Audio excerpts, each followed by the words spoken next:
अस्सलामुअलैकुम, आप देख रहे हैं जियो इलेक्शन सेल और मैं हूं सारा इलियास। इलेक्शन 2024 में सिर्फ 10 रोज बाकी हैं। 10 रोज बाद अवाम अपने पसंदीदा नुमाइंदों का इंतखाब करके उन्हें अपने मसाइल के हल और हुकूक के तहफ़्फ़ुज़ के लिए असेंबलियों में भेजेंगे। इसी सिलसिले में सियासी जमातों की जानिब से भरपूर इंतखाबी मुहिम देखने में आ रही है, जिसमें खासी गर्मी भी दिखाई दे रही है और ख़ास तौर पर पीपल्स पार्टी के चेयरमैन बिलावल भुट्टो जरदारी एक एग्रेसिव कैंपेन चला रहे हैं। आज उन्होंने रावलपिंडी के तारीखी लियाकत बाग में जलसा किया, लेकिन गुज़िश्ता रोज़ की बात की जाए तो एक दिलचस्प सूरत हाल देखने में आई जब उन्होंने नून लीग के कायद मियां नवाज शरीफ को मनाजरे की दावत दी, जिसके बाद शहबाज शरीफ और बिलावल भुट्टो में समाजी वेबसाइट एक्स पर दिलचस्प मुकालमा हुआ। शहबाज शरीफ ने बिलावल भुट्टो की जानिब से दिए गया मनाजरे के चैलेंज का जवाब देते हुए कहा कि एक साहब ने नवाज शरीफ को मनाजरे की दावत दी, बेहतर होता कि वो नवाज शरीफ को मनाजरे की बजाय सिंध के मुआयने की दावत देते, मनाजरा भी हो जाता, मवाजना भी हो जाता। जिस पर बिलावल भुट्टो ने उन्हें जवाब दिया कि मैं मनाजरे और मुआयने के लिए तैयार हूँ, मियां नवाज शरीफ मुझसे खैरपुर गंबट में मनाजरा कर लें, जहां का अस्पताल पंजाब के किसी भी अस्पताल से बेहतर है और यहां इलाज बिल्कुल मुफ्त है। और मियां साहब ने 3 बार वजीर आजम बनने के बावजूद भी गंबट का दौरा नहीं किया, या वो थरपारकर आ जाएं, वहां के इंफ्रास्ट्रक्चर का मुआयना भी हो जाएगा और चोलिस्तान से थर का मवाजना भी हो जाएगा। इस सारी सूरत हाल पर बात करने के लिए हमारे साथ मौजूद हैं सीनियर सहाफ़ी तजियाकार सुहेल वड़ाइच साहब। सुहेल वड़ाइच साहब, बहुत शुक्रिया आपके वक्त का। आप इस सारी सूरत हाल को कैसे देखते हैं? क्या नवाज शरीफ को बिलावल भुट्टो के साथ मनाजरे की दावत कबूल कर लेनी चाहिए? आप क्या समझते हैं? देखें जी, मेन राइवल हैं, पीपल्स पार्टी भी राइवल है, नवाज शरीफ साहब हैं। वैसे तो मनाजरा जो है दुनिया भर के जमहूरी माशरों में जो डिबेट्स होती हैं वो बड़ी इम्पॉर्टेंट होती हैं, लेकिन बदकिस्मती से हमारे यहाँ अभी मुकम्मल जमहूरियत की तरफ ना सफ़र शुरू हुआ है और ना उसकी जो नाम्स हैं उनको फॉलो किया जाता है। वगरना डिबेट्स होनी चाहिए, ना सिर्फ पॉलिटिकल लीडर्स की बल्कि इश्यूज़ पर डिबेट होनी चाहिए कि मईशत का एजेंडा क्या है, तालीम का एजेंडा क्या है, सिविल मिलिट्री ब्यूरोक्रेसी रिलेशनशिप जो है इस पर इसका एजेंडा क्या है। लेकिन हमारे यहाँ मियां नवाज शरीफ साहब की तबीयत ये है कि वो कभी भी इस तरह के मनाजरे में नहीं आएंगे, ना वो कभी आज तक आए हैं। और दूसरी तरफ जहाँ तक बिलावल हैं वो बड़ा जारहाना कंपेन कर रहे हैं, बल्कि बड़ी अच्छी उनकी जा रही है कंपेन। लेकिन प्रॉब्लम यह है कि Punjab is already locked. Punjab में जो अगला इलेक्शन है 8 फरवरी का, उसमें स्पेस नहीं है उनकी। इस वक्त सिर्फ पीटीआई और नून का मुकाबला है, बल्कि पीटीआई और एंटी पीटीआई मुकाबला है, और उसमें पीपल्स पार्टी की स्पेस बड़ी मुश्किल से बनेगी। क्योंकि आपको मैं पहले भी कई दफ़ा ये कह चुका हूँ कि पंजाब के अंदर तीसरी पार्टी की गुंजाइश नहीं होती। लोग पहले जो 2 उम्मीदवार हैं सिर्फ उन्हीं को वोट देते हैं। तो इस तरह भी इसी तरह अब भी इससे ही होगा। लेकिन अगर बिलावल कुछ 8-10 सीटों पे अपनी स्पेस बना सकें तो ये बड़ा अच्छा होगा कि पंजाब में पीपल्स पार्टी दोबारा रिवाइव हो और एक नेशनल पार्टी के तौर पे दोबारा उभरे। क्योंकि मुल्क में नेशनल पार्टियां जो हैं वो जितनी ग्रो करेंगी उतना मुल्क जो है वो मजबूत होगा।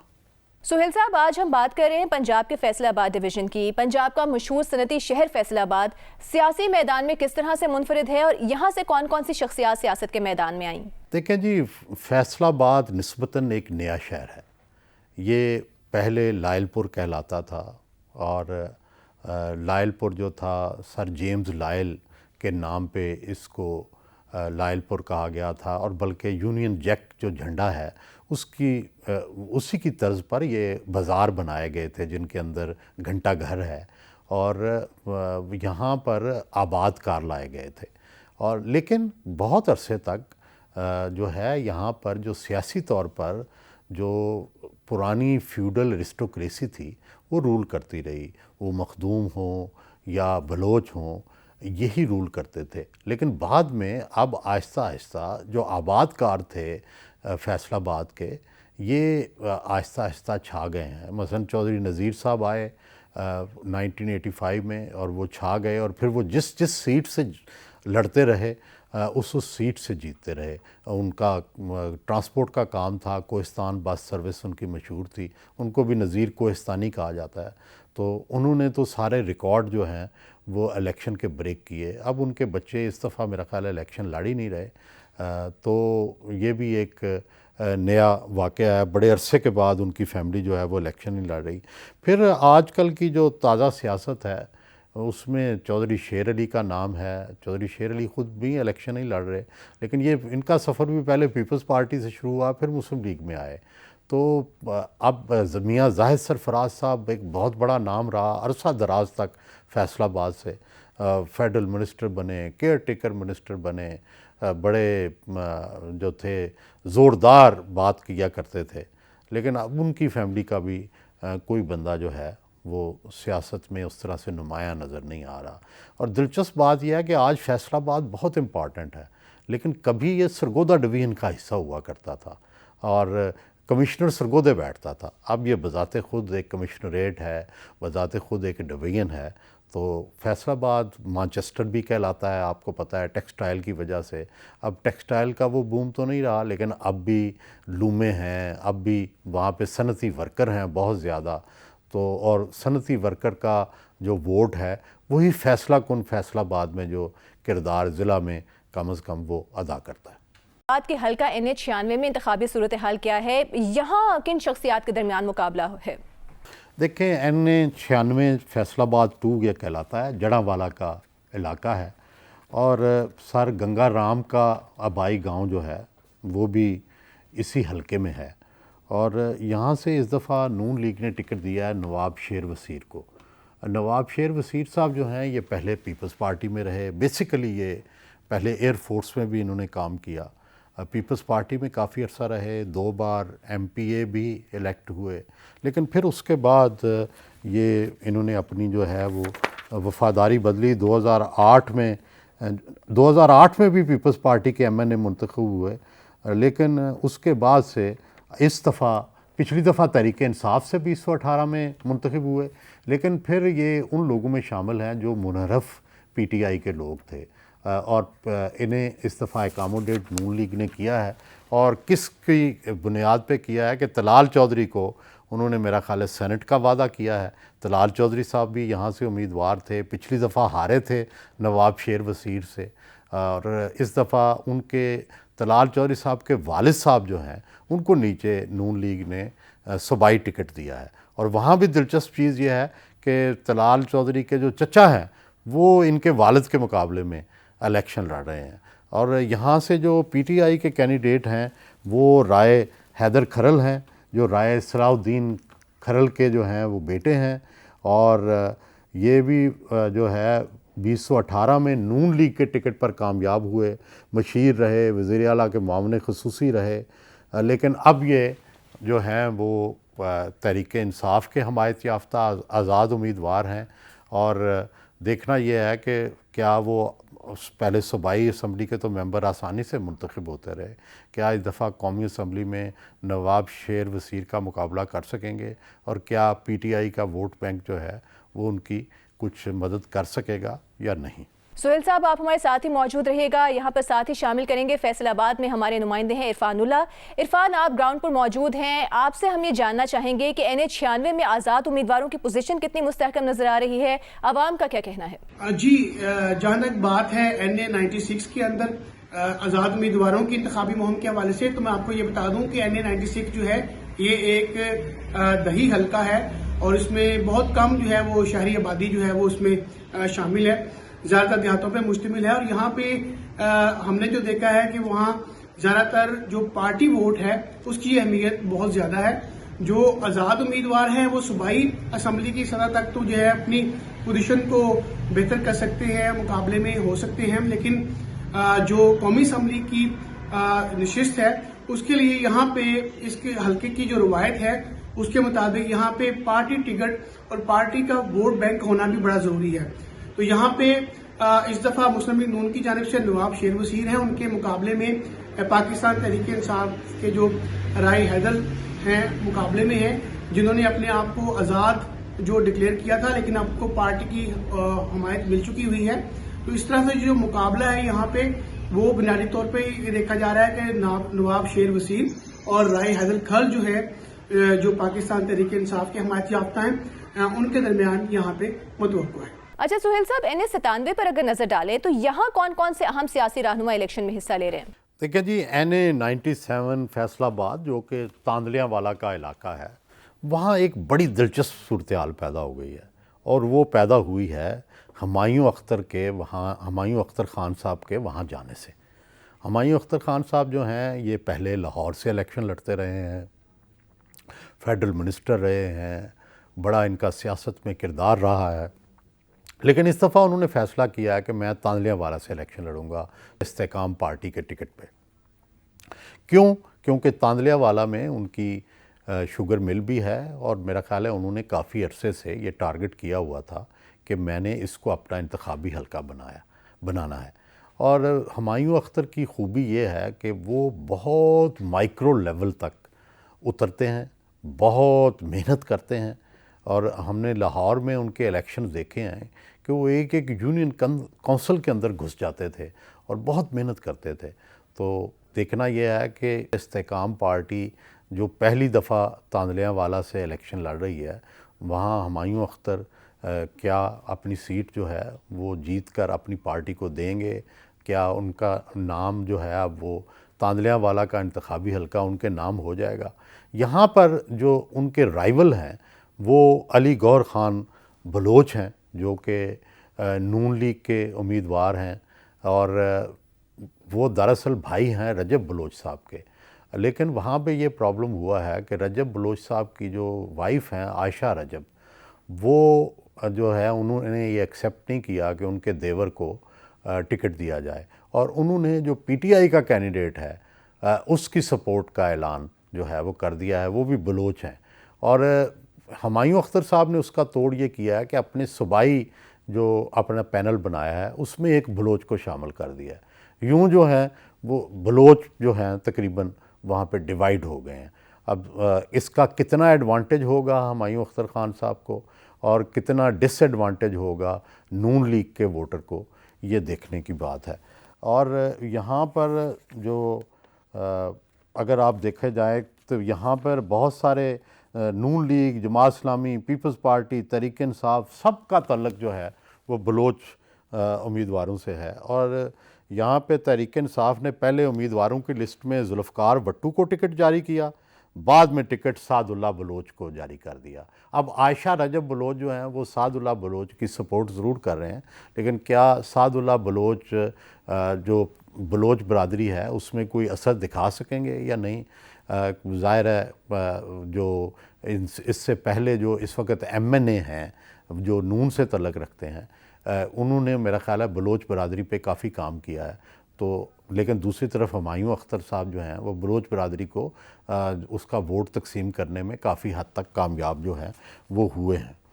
और दूसरी तरफ अगर हम देखें कि जो एक एडवांटेज भी मिला है हुमायूं अख्तर ख़ान साहब को कि साबिक़ वफाकी वज़ीर रियाज़ फ़तियाना साहब जो हैं इन्होंने बड़ा काम किया हुआ है टोबा टेक सिंह में और बड़ी नौकरियां दिलवाई हुई हैं और उन्होंने भी अपना बेटा जो था वो यहाँ से खड़ा किया था, लेकिन उन्होंने हुमायूं अख्तर साहब के हक़ में उसको दस्तबरदार करवा दिया है और इससे भी जो है वो हुमायूं अख्तर साहब को डेफिनेटली एडवांटेज जो है वो मिला होगा।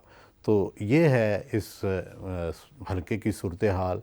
अब देखना यह है कि यहाँ पे जो नुमायाँ तरीन बात वो हुमायूं अख्तर ख़ान की एंट्री है और ये देखना होगा कि वो इस्तेकाम जिसका बज़ाहिर इतना वोट बैंक नहीं है, क्या एक पर्सनैलिटी जो है वो अपनी मेहनत से ये जीत कर दिखा देगी। इरफान, आगे चलकर फैसलाबाद के हल्का NA-97 के अवाम की राय भी आपसे जानेंगे, लेकिन अभी आप ये बताइएगा कि यहाँ किस उम्मीदवार की इंतखाबी मुहिम में ज्यादा जोशो खरोश नजर आ रहा है? हाँ जी, हम अगर NA-97 में इंतखाबी मुहिम की बात करें, यूँ तो तमाम उम्मीदवार जो हैं वो अपनी अपनी इंतखाबी मुहिम जारी रखे हुए हैं, लेकिन यहाँ पे इस्तेकाम पाकिस्तान पार्टी के उम्मीदवार हुमायूं अख्तर हैं जो कि पहली दफ़ा इस हल्के से इंतखाब में हिस्सा ले रहे हैं। तो अगर जोशो खरोश की बात की जाए तो उनकी इंतखाबी मुहिम जो है उसमें काफ़ी जोशो खरोश नज़र आ रहा है, जहाँ पे वो कॉर्नर मीटिंग्स भी कर रहे हैं, बाज़ारों में भी जा रहे हैं और डोर टू डोर भी गए हैं। उसके अलावा मुख्तलिफ देहातों के दौरे भी कर रहे हैं और उनकी जानिब से जलसा आम भी यहाँ पे किया गया है। और इसके अलावा जो मुकामी यहाँ पे कुछ बरादरियाँ, कुछ ऐसे जो बाअसर सियासी सरसूख वाले लोग हैं वो भी उनकी हमायत का ऐलान कर रहे हैं। और सबसे बड़ी जो उनके लिए एक अच्छी यहाँ पे चीज हुई है, यहाँ पे एहसन रियाज फतियाना है जो कि इसी हल्का से उम्मीदवार थे कौमी असम्बली के, उन्होंने उनके हक में दस्तबरदार हुए, ना सिर्फ दस्तबरदार हुए हैं, उनकी हमायत का ऐलान भी किया है। अब इसी तरह से अगर हम मजमूई तौर पे बात करें तो जोशो खरोश तो हमें यहाँ पे हुमायूं अख्तर खान जो है उनकी इंतखाबी मुहिम में नजर आ रहा है। यहाँ एक ब्रेक लेते हैं, ब्रेक के बाद वापस आएंगे, आपको मजीद भी आगाह करेंगे मुख्तलिफ हल्कों में इंतखाबी सूरत हाल क्या है, हमारे साथ रहिएगा। ब्रेक के बाद आपको जियो इलेक्शन सेल में एक बार फिर खुशामदीद कहते हैं। हम पंजाब की 9 डिवीजन्स में से एक फैसलाबाद डिवीजन की इंतखाबी सूरत हाल का जायजा ले रहे हैं। सुहेल साहब, आप ये बताइएगा कि कौमी असम्बली के हल्का 100 में राना सनाउल्लाह मुस्लिम लीग नून के उम्मीदवार हैं। इस हल्के की इंतखाबी सूरत हाल क्या है? ये NA 100 जो है फैसलाबाद 6, ये फैसलाबाद की कुछ शहरी आबादी और कुछ दही आबादी पर मुश्तमिल है। और यहाँ इसकी अहमियत यह है कि यहाँ से साबिक वफाकी वज़ीर दाखिला राना सनाउल्लाह जो हैं वो हिस्सा ले रहे हैं। और इसलिए नून का सारा ज़ोर होगा कि राना सनाउल्लाह ज़रूर जीतें। दूसरी तरफ यहाँ से तहरीक इंसाफ ने जो सुमेरा निसार जट साहब हैं इनको टिकट दिया है। ये निसार जट साहब की अहलियाँ हैं और इलियास जट की बेटी हैं। यहाँ से निसार जट साहब भी कई दफ़ा जीते हैं, इलियास जट साहब भी जीते थे। और पहले इलियास जट साहब जो थे वो पीपल्स पार्टी में होते थे और फिर वो बाद में उन्होंने निसार जट साहब जो हैं वो काफ लीग में भी रहे और निसार जट साहब जो हैं अब वो PTI का हिस्सा हैं। लेकिन इस दफ़ा उनको इजाज़त नहीं मिली कानूनी तौर पर इलेक्शन लड़ने की, तो उनकी वाइफ जो हैं वो इलेक्शन लड़ रही हैं। लेकिन उनके लिए एक प्रॉब्लम ये हो गया है कि उनके ख़ानदान के अंदर से ही बंदेशा फैमिली, ये इलियास जट साहब जो हैं ये बंदेशा फैमिली से हैं, तो बंदेशा फैमिली के अंदर ही इनकी एक कज़न जो है जिनका नाम है सिदरा सईद बंदेशा, ये भी मुकाबले में आ गई हैं। और वो उन्होंने, मैं फ़ेसबुक पे उनको देखता रहता था, तो उन्होंने एक बड़ी बोल्ड लेडी का जो है वो वहाँ पर अपना इमेज बनाया है, क्योंकि इनके भाई जो थे वो मर्डर हो गए थे, तो उन्होंने उनकी जगह, अपने भाई की जगह आवाज़ बुलंद की है अपने ख़ानदान के ही ख़िलाफ़। तो देखना यह है कि इनकी आवाज़ जो है वो कितनी मुअस्सर साबित होती है। पीपल्स पार्टी ने उनको टिकट दे दिया है सिदरा सईद बंदेशा को। तो दूसरी तरफ अब देखना यह है कि ये हल्का कभी पीपल्स पार्टी का था, फिर नून का हो गया, फिर तहरीक इंसाफ का हो गया। अब देखना यह है कि क्या राना सनाउल्लाह जो है ये इस हल्के को दोबारा नून लीग की टोकरी में डालने में कामयाब होंगे या नहीं। ठीक, सुहेल साहब हमारे साथ ही मौजूद रहेगा। इरफान कियानी, आपकी तरफ आते हैं, आप ये बताइएगा राना सनाउल्लाह के हल्के में इंतखाबी गहमा गहमी की क्या सूरत हाल है, क्या कहना है यहाँ पर हल्के के आवाम का? जी बिल्कुल, राना सनाउल्लाह जो है वो हल्का NA 100 से इंतखाब लड़ रहे हैं और इस हल्के के अंदर हम इंतखाबी गहमा गहमी की बात करें तो गुज़िश्ता इंतखाबात के में जो दौर था उसमें जो हमने गहमा गहमी यहाँ पे इंतखाबात के हवाले से देखी थी, उस तरह की इंतखाबी गहमा गहमी हमें हल्का NA 100 के अंदर नजर नहीं आ रही है। ताहम यहाँ पे ये जरूर देखा जा रहा है कि जो उम्मीदवार हैं वो अपनी पूरी कोशिश कर रहे हैं कि वोटर्स को अपनी तरफ मतवज्जो कर सकें और उनको मोटिवेट कर सकें। उस सिलसिले में जो यहाँ पे राना सनाउल्लाह हैं उनकी इंतखाबी मुहिम भी काफी हद तक मौसर नजर आ रही है और वो भी डोर टू डोर कैंपेन और उसके अलावा बाज़ मुकामात पे उन्होंने अवामी इज्तिमा से खिताब भी जो किया है और अपनी इंतखाबी मुहिम इस तरह से जारी रखी हुई है। सुहेल साहब, कौमी असम्बली के हल्का 104 से साबिक ऑपोजिशन लीडर राजा रियाज के बेटे मैदान में हैं। इस हल्के की कहानी क्या है, इसके बारे में भी बताइएगा। देखिए जी, NA 104 जो है फैसलाबाद 10 कहते हैं। ये फैसलाबाद शहर का सनती इलाका है और यहाँ इस वक्त दिलचस्पी की बात यह है कि साबिका अपोजिशन लीडर राजा रियाज जो हैं वो, उनके बेटे जो हैं वो इलेक्शन लड़ रहे हैं। राजा रियाज ने नामालूम वजूहात की बिना पर इलेक्शन नहीं लड़ा और इस पर भी चेमगोइयाँ हो रही हैं कि राजा रियाज साहब होते तो और वैल्यू होती। अब उनके बेटे नया चेहरा है, लेकिन हो सकता है इसमें उनकी कोई मसलियत हो। तो राजा साहब बड़े मंझे हुए सियासी कारकुन हैं, पीपल्स पार्टी में रहे, पंजाब में बड़ा रोल अदा किया, फिर तहरीक इंसाफ में चले गए और तहरीक इंसाफ से फिर मुनहरफ हो गए, फिर अपोजिशन लीडर हुए, और आज के जो वज़ीर आज़म हैं निगरान, इनका नाम देने में भी राजा रियाज साहब जो थे वो पेश थे। तो राजा रियाज साहब बहरहाल एक पॉलिटिकल फिगर हैं, लेकिन इसी तरह पीटीआई जो है उनके बहुत मुखालिफ भी है, जितने भी मुनर्रफ अरकान हैं। तो दूसरी तरफ इनके मुकाबले में जो पीटीआई ने टिकट दिया है वो साहबज़ादा हामिद रज़ा साहब को दिया है। साहबज़ादा हामिद रज़ा साहब जो हैं ये मौलाना साहबज़ादा फ़ज़ल करीम के बेटे हैं, मौलाना सरदार अहमद के पोते हैं। इनको मुहद्दिस आज़म जो अहले सुन्नत बरेलवी मकतब फ़िक्र है उसमें इनको मुहद्दिस आज़म कहते हैं, और ये डायरेक्ट बरेली से तालीम लेके आए थे, और इनका बहुत हल्का असर है इस अहले सुन्नत मकतबा फ़िक्र के अंदर। तो साहबज़ादा फ़ज़ल करीम साहब भी यहाँ से MNA मुंतखब हुए थे, लेकिन फिर इनकी राना सनाउल्लाह से ऐसी चश्मक हुई कि बिल आखिर उन्होंने नून लीग जो है वो छोड़ दी, बगावत कर गए, और राना सनाउल्लाह वहीं के वहीं रह गए। साहबज़ादा हामिद रज़ा काफ़ी दिनों से मुश्किल में हैं, रुपोश रहे बहुत अरसा। अब देखना यह है कि क्या वो कितनी अपीयरेंस दे सकते हैं, कितना आके वो उनका मुकाबला जो है राजा दानियाल साहब का वो कर सकते हैं या नहीं। दूसरी तरफ पीपल्स पार्टी ने यहाँ से बशारत अली साहब को इलेक्शन का टिकट दिया है। ज़ाहिर है वो एक नए आदमी हैं, और यहाँ पर नून लीग ने भी एक अजीब गरीब फ़ैसला किया कि जो राना अफजल ख़ान साहब से यहाँ से MNA, वो उनका बेटा बड़ी जद्दोजहद कर रहा था, एहसान अफजल TV पे आता था, बड़ी पढ़ा लिखा बच्चा है, लेकिन उसको टिकट नहीं दिया। इन्होंने राजा साहब को एकामोडेट किया है और एहसान अफजल को इग्नोर किया है। हो सकता है उससे कोई वादा किया हो, उसको सूबाई का टिकट भी नहीं दिया। तो मेरा ख्याल है कि उसको एकामोडेट करना चाहिए था, नून को, पढ़े लिखे नौजवानों को भी सामने लाना चाहिए। फैसलाबाद में हम चलते हैं अपने नुमाइंदे इरफान ज्ञानी की तरफ। इरफान, हल्का NA 104 में आप क्या माहौल देख रहे हैं? क्या इंतखाबात से कबल कोई सियासी जोड़ तोड़ बनता हुआ नजर आ रहा है?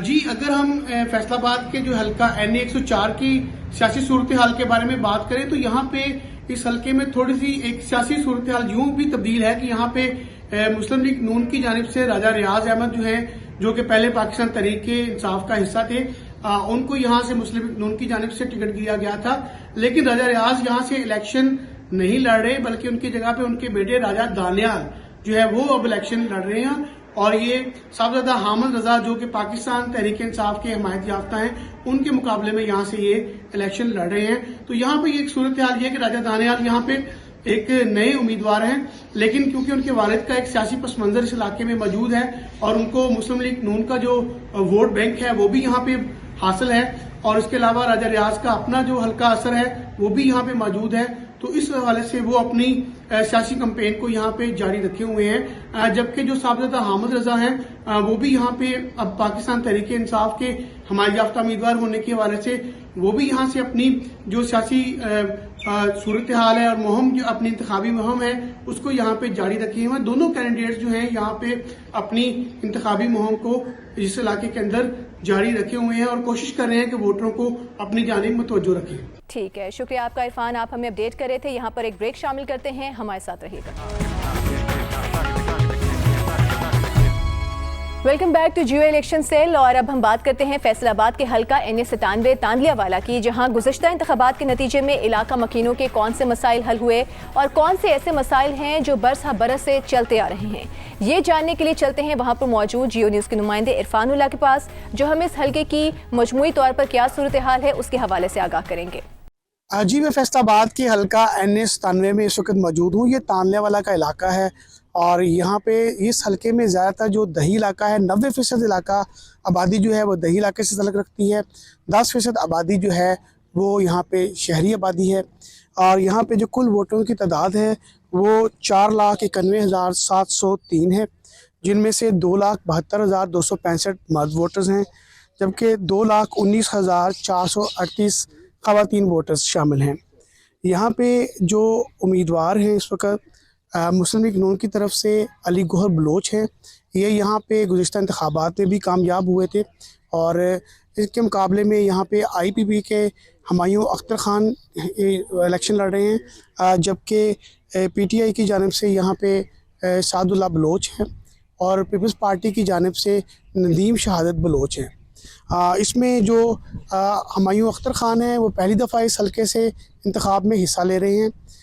इस इलाके के अंदर हम बात करें तो यहाँ पे दही इलाका होने की वजह से किसानों को काफ़ी सारे मसाइल का सामना है और बाकी आबादी जो है वो भी काफ़ी सारे बुनियादी मसाइल का शिकार है और उनके कौन से ऐसे मसाइल हैं जो कि उनके अवामी नुमाइंदे हल करने में कामयाब हुए और कौन से ऐसे मसाइल हैं जो कि अभी तक हल तलब चले आ रहे हैं। इसके लिए हम इस हलके में जाएंगे मुख्तलिफ इलाकों के अंदर, मुख्तलिफ देहातों के अंदर और वहाँ पे लोगों से पूछेंगे कि उन्हें क्या क्या मसाइल दरपेश हैं।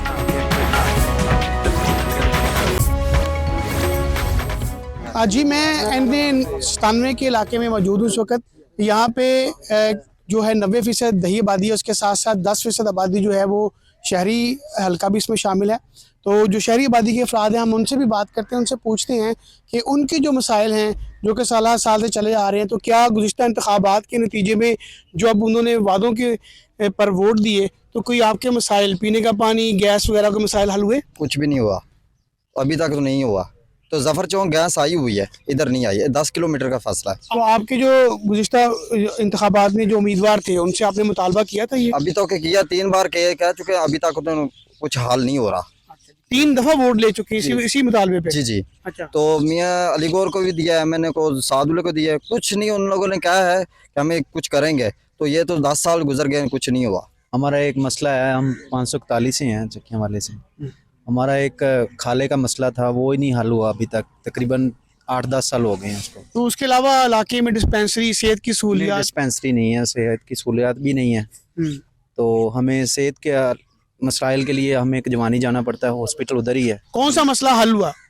मसला हमारे सड़क का मसला हल हुआ है जी। सड़क का मसला आपका हल हुआ? ये मेन सड़क जो है जी, अभी गैस है, उम्मीद है कि लगवा देंगे, कह तो रहे हैं। जो इस दफ़ा इंतखाबात में उम्मीदवार आपके पास दोबारा आ रहे हैं कि आपके जो मसाइल हल नहीं हुए हम हल करवा देंगे, तो कोई उम्मीद नज़र आ रही है आपको 8 फरवरी से? नहीं जी, कोई उम्मीद नजर नहीं आ रही। इधर जो भी आता है वो अपने मकसद के लिए आता है, जो अपना मकसद पूरा करता है, बाद में कोई नहीं पूछता। इधर कोई नहीं आता। इधर अब वोट है, पास आ रहे हैं तो इलेक्शन आ रहे हैं, जो भी आता है इधर आके बात करता है, वो चले जाता है, ये हम ये कर देंगे, वो कर देंगे। जिस वक्त मैं हल्का 97 में ही मौजूद हूँ, यहाँ पे मसूरदा चक है, वहाँ पे यहाँ पे जो देहात है उनका आपस में इंटरलिंक जो रास्ते हैं वो सारे टूटे हुए हैं यहाँ पे। और एक रास्ता तो यहाँ पे ऐसा है, एक पुली है जहाँ से पुल छोटा सा बना हुआ है, वो भी कई साल से टूटी हुई है। और अभी यहाँ से बच्चे जब गुजरते हैं उनको बड़ा खौफ आता है। उनसे पूछते हैं ये कब से टूटा हुआ रास्ता? चाचा जी बहुत दिनों से टूटा, जब इधर से लगते हैं बहुत डर लगता है। अच्छा जी, जब स्कूल आप कौन सी क्लास में पढ़ते हो? 6 में पढ़ते हैं। आप भी रोज यहाँ से गुजरते हो? हाँ जी। अच्छा जी, जब गुजरते हो तो फिर कोई डर लगता है यहाँ से? हाँ जी, डर लगता है। आपके जो नुमाइंदे हैं तो उनको आप बताते नहीं कि ये रास्ता टूटा हुआ, इसको ठीक करवाएं? सर जी उन्होंने आख्या वे कह रेड़ियां लैके टंग पे आप काफी अरसे जो है टूटी हुई पुल, कोई नहीं साड़ी गल सुनता, करता ही कोई नहीं। 4-5 साल तो चलता आ रहा है मसला। अच्छा जी, इस बल्कि ज्यादा हो गया। हाँ जी। तो जो गुज़िश्ता इंतखाबात सी तुसी ਉਹਦੇ ਚ लोगों ਨੂੰ ਜਿਹੜਾ ਉਮੀਦਵਾਰ ਸੀ ਉਹਨਾਂ ਨੂੰ ਕਿਹਾ ਨਹੀਂ ਸੀ ਕਿ ਇਹ ਮਸਲਾ ਠੀਕ ਕਰਾਓ? क्या है जी, कोई भी नहीं मनता सुनता थे, कोई भी सिर्फ वोट दे हैं बस, जो पै गए उस तो बाद कोई भी नहीं सुनता। जी मैं NA-97 के एक चक नहाल है इस इलाके में मौजूद हूँ। यहाँ पे जो मुकामी अफराद है उनसे पूछते हैं कि उन्होंने गुज़िश्ता इंतखाबात में अपने उम्मीदवारों को मुंतखब किया, उन्हें वोट दिए और उन्होंने उन उम्मीदवारों ने उनके मसाइल हल करने की यकीन दहानियाँ करवाई, तो क्या वो यकीन दहानियाँ पूरी हुई, उनके मसाइल हल हुए या मसाइल जूं के तू हैं? जी हमारे गांव में जो बहुत दरीना और सबसे अहम मसला है वो है पीने का पानी और गैस की फैसिलिटी। हम बहुत बैकवर्ड किस्म के इलाके में। पहले ये बताइएगा पीने के पानी का क्या इंतजाम करते हैं आप, खुद से करते हैं? जी हम परचेज करते हैं, सारा गांव और सारा इलाका जो है ना पानी परचेज करता है, वो खुद सेल्फ फाइनेंस पे जो है ना हम पानी पीते हैं, जबकि ये बेसिक नीड है और ये ज़रूर होना चाहिए। इसके लिए कोई काम नहीं हुआ, पिछले कई दहाइयों से इस पे कोई काम भी नहीं हुआ। तो आपके अमन मान की सूरत हाल से मुतमिन है या उसमें भी आप समझते हैं कि वारदातें ज़्यादा हैं, लोग शाम गई बाहर निकलना उनका खौफ की वजह से कम होता है? बहुत कम होता है, वारदातें काफ़ी ज़्यादा हैं। हमारे साथ रेलवे स्टेशन, रेलवे फाटक है, आए दिन उधर वारदात होती है, कोई इंतजाम नहीं है। अपनी मदद के तहत कुछ करना पड़ता है। तो ये जो मुंतखब नुमाइंदे होते हैं ये दोबारा आपको इलेक्शन के बाद मिलते भी हैं कि नहीं? आते हैं कभी कभार, लेकिन जो वादे करते हैं वो पूरे नहीं करते हैं। हॉस्पिटल का वादा, कॉलेज का वादा, सड़कों का वादा कोई भी कंप्लीट नहीं करते। जी आप क्या समझते हैं कि जी जो कौन से मसाइल ऐसे हैं जो कि हल होने चाहिए थे और ये दहाइयाँ कबल हल होने चाहिए थे, आज तक चलते हुए आ रहे हैं, लटके हुए आ रहे हैं? ये सबसे बात ये है कि तो रोड जो है ना जो बने हुए खस्ता हैं आज दिन के लिए काफ़ी दिनों से। दूसरे जो गांव के जो सड़कें बाज़ार हैं वो जब बारिश में बाहर निकल नहीं सकता कोई भी, घर के अंदर ही बंद है। जो हमारे तालीमी निज़ाम में जो हमारी बच्ची हैं वो सिर्फ अपनी मदद आप है तो इन्होंने रक्शे दिए हुए हैं जो वो किराया दे के वो जाते हैं। कोई ऐसी सरकारी कमीशन नहीं है आपके पास। सब तो ज़्यादा मुश्किल इत्थे है जी नहरी पानी कोई नहीं साढ़े को। अच्छा नहरी पानी जो थोड़ा थोड़ा आंदा पिछे सारा रह रू जाता, किसी ने तवज्जो दी नहीं भी सानू कोई नहरी पानी पहुँचाया जाए, क्योंकि असीं एक किस्म के टेला ते ही हैं। तो दूसरा खाद ब्लैक, टोटल ब्लैक ही मिलती पई है। तो आपको जो फसलों की कीमत भी सुना है कि सही नहीं मिलती इस इलाके के अंदर? मिलती कोई नहीं, इत्थे मनावली सिस्टम मन्निया जाती है चीज़, वो अपनी मर्जी का रेट लाते हैं। इत्थे किहड़ा कोई सिस्टम है भी कोई लैनी है गौरमेंट ने कोई नहीं लैनी, तो जो ज़्यादा हो जाए गंदा फिर गवर्नमेंट भी नहीं लेती। यहाँ पे बेसिक जो मसाइल हैं, बुनियादी बेसिक हमारे जो हैं हेल्थ का है, एजुकेशन का है, रोज़गार का है। ये रोज़गार भी हमारे पास है, ये शुगर मिल लगी है, गांव के 200-400 लोग ऐसे ही साथ साथ ये यहाँ कुछ मसला हल हुआ है। लेकिन उसके अलावा यहाँ पे बिल्कुल भी हेल्थ के लिए ये है कि हमारा कोई हार्ट पेशेंट तो फैसलाबाद लेके जाना पड़ता है, नज़दीक कोई भी हमें ये सहूलत नहीं है। एजुकेशन का मसला है, एजुकेशन बच्चों को तालने वाला समुद्री जाना पड़ता है यहाँ से कॉलेज के लिए भी, कोई इधर अच्छा अदारा हमारे पास नहीं है।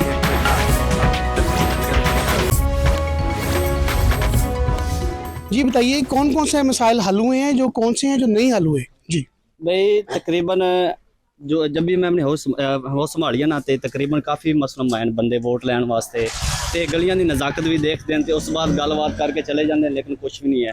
असी 10,000-12,000 दे के खुई खटवाई दी है, बाद वही खुई पानी पी दा असी बीमार होईदा। आंदे उम्मीदवार बस अगली बारी बेटे तुहाडा कर देना, कोई भी नहीं होंदा, ना कोई पिंड दा चौरी, ना कोई और गरीब वाले, कोई भी नहीं ख्याल। जी इस वक्त मैं हल्का NS-97 में मौजूद हूँ और ये इलाका है दानाबाद जहाँ मैं पहुँचा हूँ।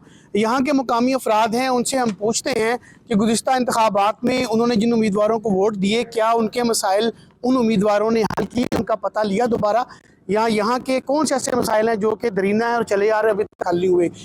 जी ये बताइएगा कि आप यहाँ के रहायशी हैं, तो यहाँ पे क्या आपके मसाइल जो आपने गुज़िश्ता इंतखाबात में अपने उम्मीदवार को वोट दिया उसके बाद मसाइल हल हुए कि नहीं? इस वोट देने तो बाद ना सानू किसी बंदे ने पूछा नहीं, साड़ी निकासी का कोई इंतजाम नहीं, साढ़े पानी पीने का कोई इंतजाम नहीं, पानी थले वाले बिल्कुल बेकार ने। तो फिर आप ये पानी पीने का इंतजाम नहीं है तो फिर आप किस तरह से पानी का अपने बहुत दूरों पानी लिया के अपने मोटरसाइकिलों से, अपनी कन्वेंस से साइकिलों से असी बहुत दूरों मिल वाले ने पानी कढ़े, उत्थों जाके कैना नाल पानी लिया के इतने 544 लेने।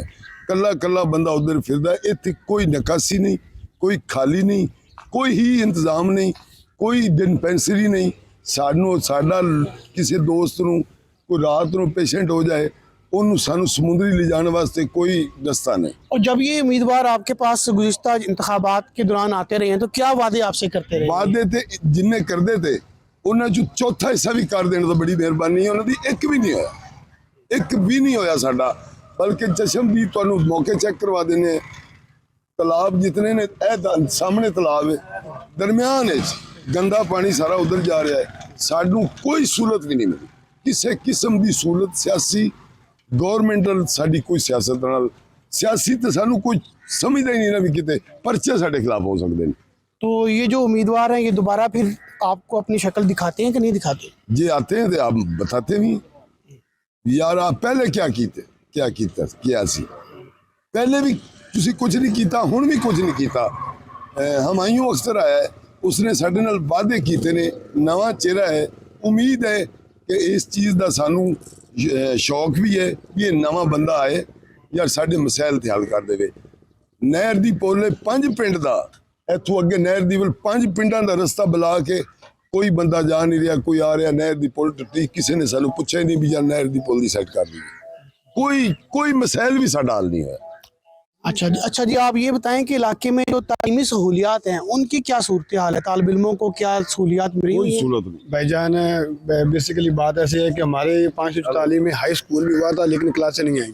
ठीक है, तो सर इधर हमारे पास हमारे 5 तालीम में दूसरा अली गौर खान बलोच MNA रह चुके हैं। ठीक है, अली गौर नहीं आ रहा तो सादुल्ला आ रहा है, सादुल्ला नहीं आ रहा तो अली गौर आ रहा है। ये एक ही घर में सीट डिवाइड हो रही है। और इधर हमारे दूसरा ना दानाबाद में कब्रिस्तान में इन लोगों ने कब्रिस्तान की जगह ही बेच दी है। कब्रिस्तान की जगह ही नहीं इधर है। इधर को सफाई नहीं कराता, कोई निकासी का काम नहीं है, कोई इधर एम्बुलेंस नहीं दी हुई इन लोगों ने। रोड टूटे हुए हैं यहाँ पे, तो ना इस पे वाटर प्लांट लगा हुआ। इधर जो भी आते हैं वादे कर देते हैं, हम वोट दे देते हैं, लेकिन अब हमें शऊर आ गया है। हम हुमायूं अख्तर खान के पीछे हैं। उनका विजन बहुत अच्छा है। इंशाल्लाह हम फुल जोश से हुमायूं अख्तर को वोट देंगे, तो हमें यकीन है कि हुमायूं अख्तर साहब हमारे मसले हल करेगा। पिछले 70 साल से ये 2 खानदान हम लोगों पे मुसल्लत हैं, बारियां ले रहे हैं। कभी एक खानदान आ जाता है, कभी दूसरा खानदान आ जाता है, और ये पिंड लावारिस है। इसका कोई वारस नहीं है। आप इनकी सड़कें देख लें, इसकी सड़कें देख लें। ये आज से को 30-35 साल हमारे गांव का एक चेयरमैन था, उसने ये सड़क बनवाई थी। उसके बाद आज तक उसको किसी ने रिपेयर नहीं करवाया, चौधरी मुनीर ने बनवाई थी। उसके बाद इन खानदानों ने उस सड़क को रिपेयर तक नहीं करवाया। नई बनानी तो दूर की बात, प्राइमरी स्कूल बच्चों का आज से 40 साल पहले कायम हुआ है, उसको मिडल तक नहीं करवाया। बच्चे यहाँ से पढ़ने के लिए 5 किलोमीटर 7 किलोमीटर दूर दूसरे गांव में जाते हैं। इस गांव का 3500 वोटर है, और आबादी तकरीबन इस गांव की 10,000 आबादी है। 10,000 आबादी का ये गांव है। और इनके मसाइल, आप इनके अपने सीवरेज के मसाइल देख लें। ये हमने अपनी मदद आपके तहत ये खाला बनवाया है, अपनी मदद आपके तले, पानी नहीं निकल सकता। बाकी दूसरे जो है हमारे मसाइल, पानी का चोरी सर्वर, एक हमारे गांव के बंदे के एफर्ट से एक वाटर प्लांट लगा है, उस गांव के बंदे ने अपने खर्चे से लगवाया। किसी MP या MNA आज तक वो पानी का मसला नहीं हल किया। यहाँ से 4 किलोमीटर दूर नहर वालों ने एक टरबाइन लगवाई है, वहाँ से हम पानी फिल करके लाते हैं, जो पीने का पानी है, जो पीने का हज़ारों मसाइल हैं। आपको क्या रो के बताएं, हज़ारों मसाइल। यहाँ पर अगर कोई मरीज़ बीमार हो जाए तो उसको समुद्री ले जाते हैं। यहाँ पर हमारा डिस्पेंसरी नहीं है। अगर एक हॉस्पिटल बनवाया था तो इन लोगों ने अपने गांव में बनवाया, उसको ये नहीं किया भी कजवानी शहर में बनवा दे, वो भी अपने उठा के अपने गांव में ले गए। और कितने मसाइल आप लोगों को बताएं। तो जब ये उम्मीदवार आपसे वोट लेने आते हैं और आप वोट दे देते हैं, ये कामयाब हो जाते हैं, उसके बाद ये मसाइल चलते आ रहे होते हैं, तो आप इन 2 खानदानों के अलावा यहाँ पर तीसरा खानदान ही नहीं आया। अब तीसरा बंदा एक आया, उम्मीद की किरण नजर आई है। हम उसको इंशाल्लाह हुमायूं अख्तर खान को वोट देंगे और इसे कामयाब करेंगे। हमें हमारे इन लोगों से जान छूट जाए। तो आपको उम्मीद है कि अब जो उम्मीदवार नए आए हैं और जो वादे कर रहे हैं उस पर वो अमल दरामद हो जाएगा? हुमायूं अख्तर खान ने हमसे कमिटमेंट की है, अगर आप हमको वोट देते हैं, मैं MNA बनूं या ना बनूं, आपके ये मसले हल करूंगा। ये उसकी हमारे साथ कमिटमेंट है। और इंशाल्लाह हमें नज़र आ रहा है वो पिछले 30-35 साल से वो अपना गवर्नमेंट में भी है, दूसरे लाहौर से इलेक्शन 4 बार इलेक्शन लड़े हैं, और वहाँ के लोगों ने हमें बताया है भी ये अपने हल्के में काम करते हैं। हम उसी बेस पे यहाँ से उसे इंशाल्लाह कामयाब करके भेजेंगे और हमारे मसले इंशाल्लाह हल हो। गुज़िश्ता इंतखाबात में जब आपने वोट दिए, उसके बाद जिन वादों पे वोट दिए, वो वादे पूरे हुए आपके साथ? नहीं, वादे पूरे हुए। हमारे साथ वादे किए जाते हैं लेकिन उन पर काम नहीं किया जाता। ये हमारा गाँव 544 दानाबाद में मंगला डैम से, ये अली अहमद हमारे दोस्त हैं, ये भी हमारे भाई है। हमारे मसाइल आप अपने सामने आंखों से देख लें। हमारे गांव की हालत, हमारे गांव में कोई डिस्पेंसरी वगैरह नहीं है। प्राइमरी स्कूल जो अली अहमद ने बोला है वाकई वो इसी तरह कोई सहूलत ही नहीं है। ये सड़कें आप देख लें, गाँव की सोलिंग देख लें। ये हमारा घर है, इसकी खाली हमने अपने पैसों से बनवाई। वोट हम देते हैं, जब वोट लेकर ये चले जाते हैं, भूल जाते हैं, हमें भूल जाते हैं। हमारे पड़ोस में रहते हैं, 7-8 किलोमीटर पर हमारे ये मैंने पड़ोस में रहते हैं, लेकिन हमारे कोई मुतालबे उन्होंने नहीं पूरे किए। इंशाअल्लाह ताला हम अपने फ़ख्र से कह सकते हैं, हम नए में हुमायूं अख्तर खान को हम वोट देंगे और हमारे वो काम करेंगे। 40 साल से मेरी ज़्यादा 50 के लगभग मेरी उम्र है। हमने सपोर्ट भी की है, वोट भी दिए हैं, लेकिन हमारे मुतालबे किसी पार्टी ने नहीं किया। एक MNA MPA 2 होते हैं, लेकिन हमारा किसी ने मुतालबा कोई बुरा नहीं किया। ना डिस्पेंसरी है हमारे गांव में, ना सलाई स्कूल है बच्चियों का हर गांव में है, ना सरकारी हॉस्पिटल हमारे गांव में, कुछ भी नहीं है। अली गौर साहब ने आज से 5 साल पहले इधर ही जलसा किया था आगे हमारे गांव में। उसने वादा किया था कि डिस्पेंसरी में दूंगा, लेकिन हमें मिली नहीं। और वो जीते भी हैं, नून लीग के जीते भी हैं, लेकिन उन्होंने कुछ भी नहीं दिया। एक हम गांव हमारा कोई गांव का आदमी बता दे, छोटे बड़े से लेकर एक भी काम हमारा किया हो, हमसे पैसे ले ले। आप ये देखते हैं कि तालीम के लिए कुछ जो गुज़िश्ता यहाँ पे उम्मीदवार थे जो जीते यहाँ से, उन्होंने तालीम के लिए कुछ किया हो? नहीं, ये तालीम के लिए तो कुछ नहीं किया, लेकिन हमारे काम के लिए मायूं अख्तर ने हमें नौकरियां फराहम दी हमें, और हमें काम पे लगवाया। हमारे भाई और कज़न उनको काम पर लगवाया, सबको हमें भी इंशाल्लाह लगाएंगे। अच्छा, नहीं, ये जो हम बात करें कि इंतखाबात के हवाले से, गुज़िश्ता इंतखाबात में यहाँ से अली गौहर बलोच यहाँ से मुंतखब हुए थे, तो उन्होंने यहाँ आपके इलाके में कोई काम ऐसा करवाया हो जो तालीम के लिए, बच्चों के लिए, कोई नौजवानों के लिए? जी अभी तक तो कोई नहीं करवाया, हमें तो कोई नज़र नहीं आ रहा। यहाँ पे आपको खेल के मैदान कोई दस्तयाब हैं? कोई नहीं, नहीं कोई भी नहीं है अभी तक। कोई है भी तो वो ऐसे है जैसे कोई जंगल हो, मतलब हमारे अपनी ज़मीनों पर हैं वो खेल के मैदान, आपके अपने खुद ही जो आप लोगों ने बनाए हुए हैं? जी बिल्कुल सही है। और कुछ नहीं, और कोई सहूलत नहीं है? कोई सहूलत नहीं है। उसके अलावा कोई ऐसे IT के इदारे हों, कोई ऐसी चीज़ बनवाई हो जो नौजवानों के लिए, रोज़गार के लिए हो? जी बिल्कुल नहीं, ऐसी कोई। ये बताएं कि आपके जो गुज़िश्ता इंतखाबात में आपने वोट दिया यहाँ पे, तो उम्मीदवारों ने जो आपसे वादे किए थे वो कोई पूरे हुए? कोई पूरा नहीं हुआ अभी तक, कोई पूरा नहीं हुआ। बेसिक जरूरत वो भी नहीं पूरी। अच्छा, एजुकेशन सबसे बड़ा मसला क्या है यहाँ पे? एजुकेशन का इशू है। अच्छा, सड़क नहीं है, प्रॉपर सीवरेज का नहीं है सिस्टम, कोई फंड नहीं मिला, आसपास के लोगों को दे देते हैं, खासकर ये गांव केरल के महरूम है सबसे ज्यादा, और उनकी प्रायोरिटी नहीं है ये गांव। जी बिल्कुल, ये दानापुर का गांव है जहाँ के दानाबाद का का यही कहना है कि यहाँ पे कि उनके जो मसाइल हैं ये दहाइयों से चलते हुए आ रहे हैं, और जो मुंतखब यहाँ से नुमाइंदे उनके पास आते रहे हैं वो सिर्फ इलेक्शन के दिनों में ही उनको नज़र आते हैं और वोट मांगते हैं, और वोट लेने के बाद फिर वो सालों गायब हो जाते हैं, फिर अगले इलेक्शन में ही दोबारा नमूदार होते हैं। और ये लोग यहाँ पे इंतहाई मायूस हैं। उनका ये कहना है कि उनके खुशहाली, तरक्की तो बहुत दूर की बात है, उनके जो बुनियादी मसाइल हैं वही यहाँ पे साल से हल तलब हैं, और हल करने वाला कोई भी नहीं। बहुत शुक्रिया आपका इरफान, आपने हमें फैसलाबाद के डिवीज़न NA97 के मसाइल से आगाह किया और वहाँ की इंतखाबी सूरत हाल भी सामने रखी। हर इलेक्शन किसी मुल्क की जमहूरी तारीख में एक अहम पड़ाव की हैसियत रखता है, जहाँ से आगे के सफ़र के रास्ते खुलते हैं। पाकिस्तान में हर इलेक्शन पर किसी न किसी फरीक ने एतराज़ात किए हैं, लेकिन वक्त ने साबित किया कि हर इलेक्शन से मुल्क में जमहूरियत के आगे बढ़ने की राह हमवार हुई है। और हकीकत यह है कि आज के ज़माने में जमहूरियत ही किसी कौम की तरक्की की ज़ामिन बनकर सामने आई है। आज के प्रोग्राम से फ़िलहाल मुझे दीजिए इजाज़त। अल्लाह हाफ़िज़।